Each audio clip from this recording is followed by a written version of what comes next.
Imagine um torneio onde o Corinthians chega na final, ganha o primeiro jogo fora de casa, o adversário desista das partidas de volta, o artilheiro da competição é nosso, no entanto, os documentos simplesmente desaparecem e o campeão é tido como desconhecido. Parece loucura, né? Mas aconteceu, é o que a gente vai falar hoje sobre a Copa do Atlântico de 1956. Vai, Corinthians!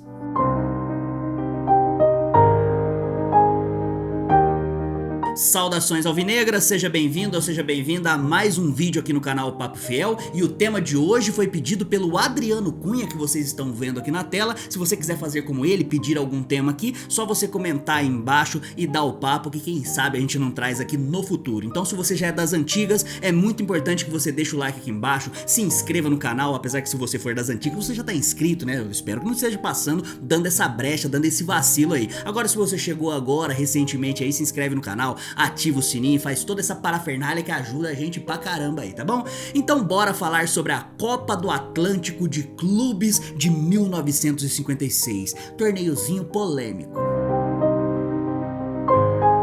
Uma das coisas que eu sempre repito aqui no canal Papo Fiel é que as confederações de futebol são o suprassumo do lixo, tanto a nível estadual com a Federação Paulista, quanto a nível nacional com a CBF, a nível continental com a Conmebol e por aí vai. Por que eu estou falando isso? Porque a Copa do Atlântico de 1956 foi organizada pela antiga CBF, a CBD, em parceria com a Federação Argentina e a Federação Uruguaia. E se hoje a gente pensar no século 21, em 2022, a CBF com toda essa fiscalização já digamos que não seja aquela coisa confiável, imagina na década de 50 também, mais especificamente em 1956. Então a Copa do Atlântico foi organizada não só pela CBD, que era a Confederação Brasileira de Desportos, porque nem todos os esportes tinham confederações naquela época, depois virou CBF porque ela cuida só do futebol, e também pela AUF, que é a Associação Uruguaia de Futebol, e a AFA, a Associação de Futebol de Arrombado dos Hermanitos, tá bom?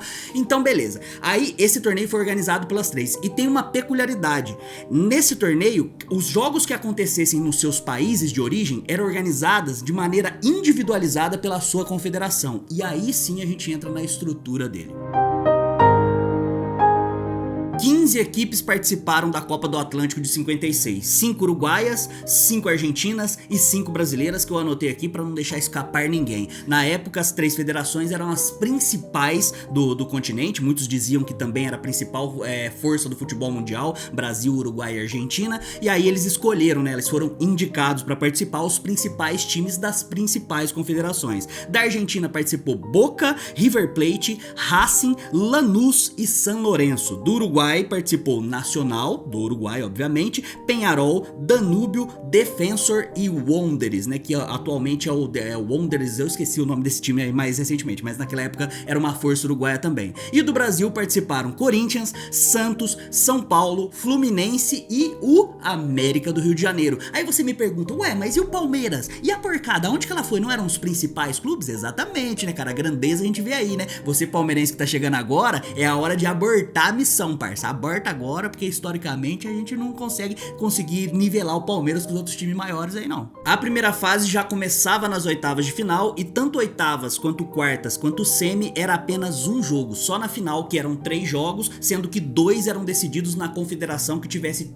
tido o melhor desempenho na competição. Pois bem, o Corinthians estreou contra o Danúbio do Uruguai e empatou por 2-2. Pelo regulamento naquela época não tinha essa parada de pênaltis como tem hoje, então o Corinthians jogou a prorrogação, foi mantido o empate e no sorteio o Corinthians classificou para as quartas de final. E uma curiosidade é que um dia antes, isso mesmo, um dia antes, 24 horas antes, o Corinthians jogou um amistoso contra o Porto. Então menos de 24 horas depois já tava jogando contra o Danúbio ali, né, numa época que a gente tá falando muito sobre rodízio, sobre os caras, você vê que doideira que era. Os caras jogaram, se eu não me engano, enfiaram 5 no Porto de Portugal e depois empataram com o time já cansadaço, saiu perdendo por 2-0 pro Danúbio e depois empataram empatou e acabou ganhando no sorteio. Nas quartas de final, o Corinthians pegou o Santos e enfiou 4. Quem diria, né? No momento que a gente tá falando de 4 aí, né? Poderia ter sido pior aí pro Santos, né? O pequenino time do litoral aí, que poderia ter sido 7, poderia ter sido 11, como foi em 1920, mas foi apenas 4 dessa vez. O Corinthians passou para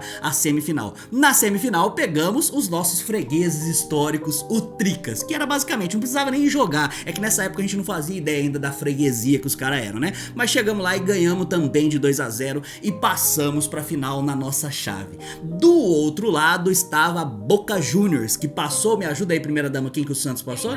O Santos passou pelo Peñarol nas oitavas de final, depois Fluminense e depois Lanús. Aí o Boca também teve esse desempenho na chave dele, até que chegaram os dois principais times da América. De um lado, um gigante, assim, uma massa que apoia, que a torcida fica em cima. E do outro lado, o Boca Juniors, que muita gente chama de hermanos e eu chamo de hijo, tá? Eles são os nossos hijos, tá ligado? Dá pra balançar aqui, dá pra colocar pra mamar aqui, tranquilão. Dá pra mamar aqui, mas dá pra mamar em outro lugar também. No desempenho no decorrer da competição, a CBD teve uma amostragem melhor, né? Melhores números com seus representantes ali, né? Lembrando que cada confederação indicava seus 5 participantes ali. Por isso, a partida da final seria o jogo de ida na Argentina e os 2 jogos de volta aqui no Brasil. Aí que começa a polêmica, meu amigo. Aí que começa a treta louca. Como cada confederação organizava os jogos que acontecia no seu país, o jogo de ida contra o Boca Juniors seria organizado pela AFA, a Associação de Arrombaditos Hermanitos, entendeu? Lá da Argentina. E aí aconteceu que o Corinthians, aí é que entra a parte da polêmica, tá? Supostamente jogou esse jogo e ganhou de 3-2 esse jogo. Só que os documentos e todos os registros sumiram. Olha só, não tem documento, não tem prova, não tem nada pra acontecer. E aí parece que o Boca, depois de ter perdido por 3-2 lá na Bomboneira, discordou de várias coisas aí do regulamento, aquela coisa de hermano arrombado mesmo de fato, e não quis viajar pra cá e perderam de WO. Isso daria o título ao Corinthians. No entanto, como todos os documentos da época sumiram, todos os registros, a súmula, tudo, e só tinha lá hermanitos em volta porque a confederação que organizava a partida era a Confederação Argentina, deu-se que essa partida não existiu. Então, se hoje você for buscar aí, os historiadores e os jornalistas, com razão, né, eles querem documentos para poder provar que essa partida existiu, eles consideram que a partida não existiu e colocam o Corinthians não, né, tanto Corinthians e Boca essa final, como campeão desconhecido. What? What?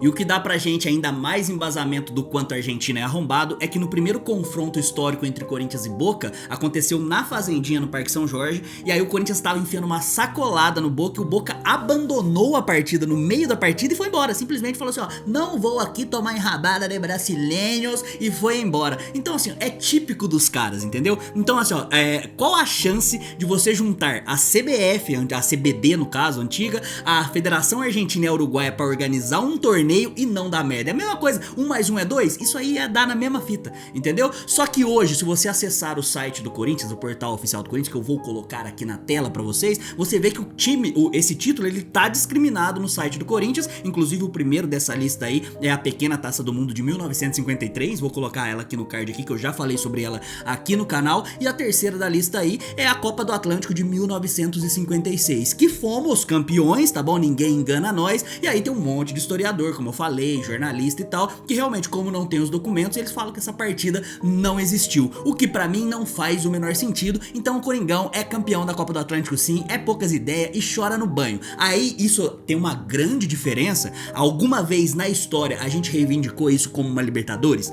Alguma vez na história a gente queria transformar isso aí numa Sul-Americana? A gente queria transformar isso num Mundial? É óbvio que não, porque isso é coisa de time minúsculo, isso é coisa de time pequenininho assim, sabe? Que você sente o cheirinho de longe assim. Então a gente tem a Copa do Atlântico de 1956 aí e pau na loma dos argentinos. E a conclusão é muito simples, se você acha que hoje o futebol é uma várzea, e eu concordo com você, imagina na década de 50. Assumiram os registros e ficou por isso mesmo, jornais não procuraram saber, não se aprofundaram ainda mais, e naquela época não tinha o papo fiel pra dar no meio de jornalista, né? Então realmente as coisas passam batido por aí. E esse foi o nosso vídeo especial sobre a Copa do Atlântico de 1956. E esse foi mais um vídeo aqui no canal Papo Fiel. Se você gostou, deixa o like, se você não gostou, deixa o dislike, não tem problema. Se inscreva no canal caso não seja inscrito ainda. E se você quiser comentar alguma coisa sobre o vídeo ou pedir pra falar sobre algum torneio, algum jogador, algum jogo específico aí, eu venho aqui e leio todos os comentários, troco uma ideia com vocês aqui embaixo também, tá? Muito obrigado, até a próxima, vai Corinthians e contra rival é poucas ideias.